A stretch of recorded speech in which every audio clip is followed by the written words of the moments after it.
नियोजन नीति के मामले पर झारखंड का पक्ष और विपक्ष दोनों एक प्रकार से शिक्षित बेरोजगारों के साथ भयंकर धोखेबाजी किया है। अभी भी नूरा कुश्ती जारी है, लेकिन किसी के पास भी नियोजन नीति का ठोस प्रारूप नहीं है। इस अवस्था में शिक्षित बेरोजगारों के साथ भयंकर शोषण जारी है। आदिवासी सेंगेल अभियान की मांग है अविलंब प्रखंडवार नियोजन नीति लागू किया जाए। सरकार के पास जितनी नौकरियां हैं उसका 90% हिस्सा ग्रामीण क्षेत्रों को आवंटित किया जाए, प्रखंडवार कोटा बनाया जाए और उसी प्रखंड के आवेदकों से भरा जाए। इस काम को करने से 1-2 महीनों के भीतर इस मामला का हल निकल जाएगा।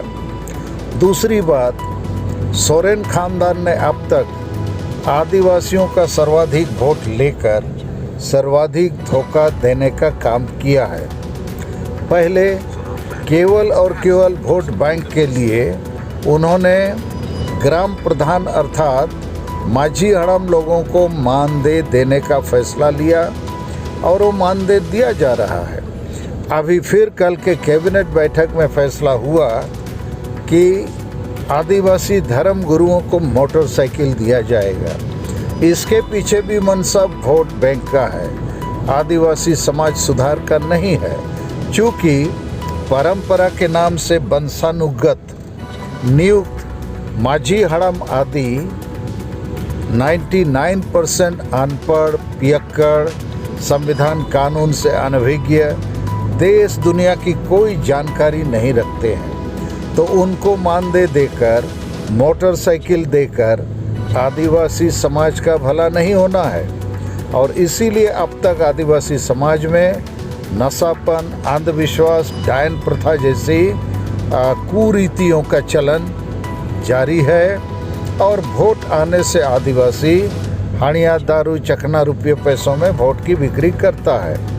तो ये जो प्रयास है सोरेन खानदान का मात्र और मात्र अपने वोट बैंक को बनाने के लिए है, आदिवासी समाज के उत्थान के लिए, सुधार के लिए नहीं। तो इन फैसलों के खिलाफ आदिवासी सेंगेल अभियान निकट भविष्य में माननीय सुप्रीम कोर्ट जाने को बाध्य है। चूँकि आदिवासी गांव समाज में जब तक संविधान और जनतंत्र लागू नहीं होगा, आदिवासी समाज का भला असंभव है। इसलिए आदिवासी सेंगेल अभियान ने भारत के 5 प्रदेशों में आदिवासी समाज सुधार के लिए युद्ध स्तर पर काम शुरू कर दिया है। और हम लोगों का मानना है जब तक सोरेन खानदान को बेनकाब नहीं किया जाएगा, बेदखल नहीं किया जाएगा, आदिवासियों का, संताल परगना का और झारखंड का उत्थान असंभव है। सालखन मुर्मू, पूर्व सांसद, राष्ट्रीय अध्यक्ष, आदिवासी सेंगेल अभियान। जोहार।